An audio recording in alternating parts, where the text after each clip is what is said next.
Merci Patrice Verchères. La parole est à Pascal de Guilhem.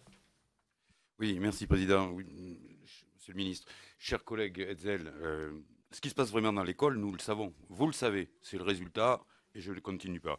Ce sont toutes ces années. Il aurait fallu déployer toute l'énergie que notre collègue Sall a déployée tout à l'heure à défendre l'école. Il aurait fallu le faire dans les années qui ont précédé. Nous avons une préoccupation partagée.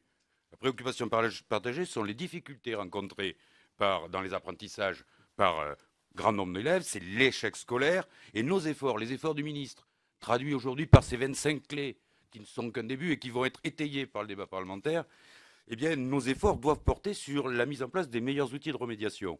Un des outils de remédiation, et je questionne le ministre à ce sujet, c'est recruter et former des enseignants. Est-ce qu'on a une idée aujourd'hui, un indicateur, une tendance, je ne sais pas dans le calendrier où nous sommes, sur les candidats, les candidatures ou les candidats annoncés sur les différents concours et en particulier sur les disciplines les plus déficitaires.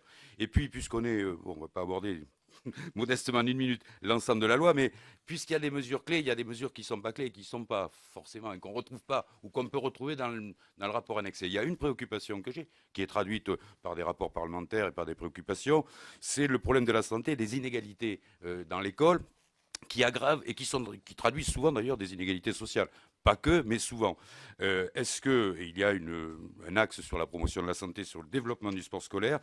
Comment allez-vous traduire cela à travers une circulaire? Je sais les efforts que vous avez mis en place notamment pour le sport scolaire et pour l'UNSS, redonner les moyens, ou en tout cas ne pas les priver de moyens. Donc comment allez-vous traduire cela? Et puis la spécificité du monde rural sur le plus de maîtres que d'élèves dans un milieu rural très diffus, des RPI très éloignés, où le plus de maîtres que l'élève ne parle pas vraiment et où la remédiation individuelle aux difficultés rencontrées à travers les RASED, les réseaux d'aide, forcément est une priorité, une particularité. Merci.